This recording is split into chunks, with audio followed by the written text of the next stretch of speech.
Happy Mola Monday, everybody, and welcome to this week's Hall of Trials. This week we get an easy one. We get to fight Nilgal, and the reason that it's easy is this week warriors are the favored class, and we need to inflict burns, which is something that two different warrior artifacts let us do. Now rangers get a damage reduction, but that's no big loss because we're not using rangers. This is one of two teams I'm going to demo. This team is the best team. It's the easiest, it's the most stable, and it's the highest scoring, but I'll also show a two-man team at the end of this video. Now, first we're going to work with Sirmia. Sirmia, you build on your best rage set, and you give her the EE that lets you do extra attacks with her S1, and put her on the Hall of Trials artifact for max damage. You can also use Symbol of Unity if you don't have this artifact leveled that high. If you don't have Sirmia, you could use Malim or some other high damaging unit because you have other warriors on your team like Camilla. Now I built Camilla on a damage set, but she doesn't need it. It just helps boost your overall points. I gave her Warhorn to help her cycle because her speed was really low.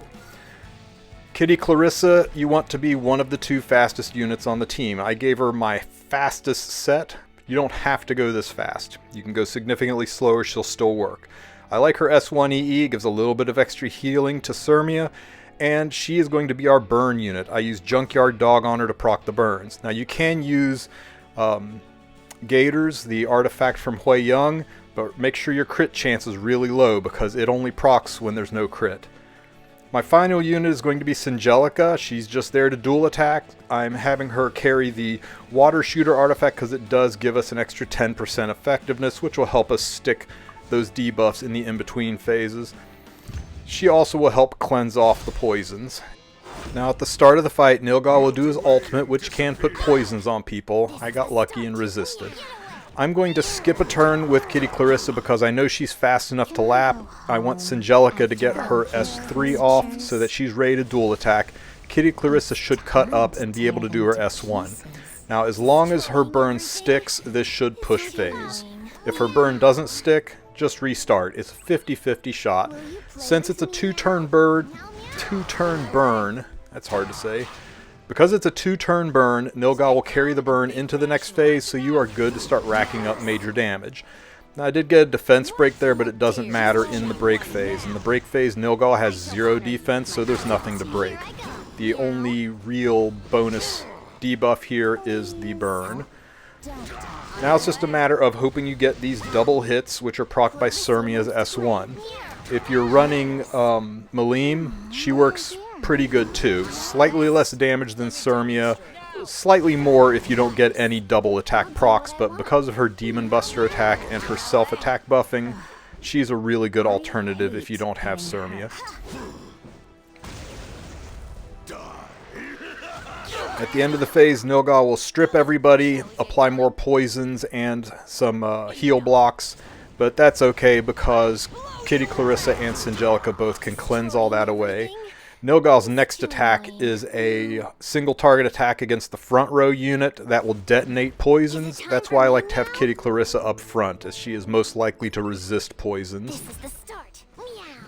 Now it's just a matter of bursting the boss down as quickly as possible.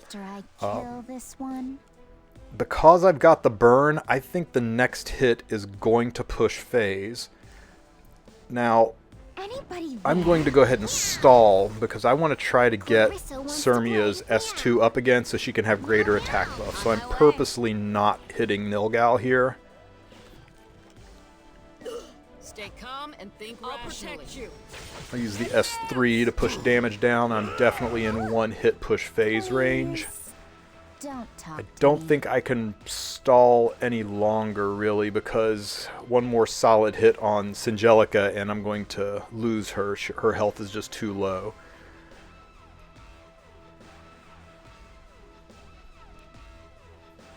Sirmia's S2 is not ready, but I just feel like I don't have a choice here. If I wait, I know Nilgal's going to hit and it's going to kill my Sirmia. Something to note about fighting Nilgal. Every time you use a non-attack skill, it pushes Nilgal closer to his ultimate skill. You can see when Singelica used her S3 just there, it pushed his ultimate skill timer all the way up, which you can see right below the green skill beside his icon, up below the health bar. Okay, so I go ahead and push phase. It's not ideal because Kitty Clarissa is all the way in the back and I have nobody to apply burns. That's some unfortunate timing. If I had applied a burn with that S1 to push phase, I would have gotten a lot more damage here, but instead I'm wasting a lot of really good hits into no burns. Okay, now I finally got the burn up. I'm doing 75% more damage. I'm going to go ahead, it's early in the break phase, I'm going to go ahead and use her greater attack buff. I think if you're past halfway through the break phase, just stick with the normal attack buff. Getting some extra value with a lot of double hits here. Wow, a lot of double hits. Will you play with Meow? Here, please. Okay, have to rely on a normal dual attack. Didn't get one. Normal dual attack. If I transform here, I won't be able to cleanse, so I'm just going to do a standard S1 here and hope for a duel. And didn't get one. Unfortunately, that did enough damage to kill Singelica, but I think I can still push this if we're lucky. I didn't get a defense break, so not lucky. Let's use the standard S1 here. Got a double hit, that's nice. I can transform Kitty, and if I can stick a burn with this S1, I might push down far enough. We got the burn. Only a single attack. Ugh, real close on Sermia, but Let me demonstrate. yikes, this is tight. I'm going to use the S3 because since she doesn't have an attack buff, she won't do the dual attack. Hey, we cleared it. 17.6 million. That is a pretty good score, even though we had a real sloppy entrance into stage 2 and several rounds with no burn. That was kind of made up by the fact that I got a lot of dual attacks. And Eel got me by 25,000 points. Well, I'm not doing that again. I hope you enjoyed this video. If you check at the end of the video, there'll be a link to the two-man team if you would rather do a Lilius Malim two-man team. I'll also put that link in the description. If you have any questions about this team, please put them in the comment section. I'll do my best to answer them. And if you have any ideas for a better, more efficient team, I'd love to hear them. Please post those as well. Have a great day, guys.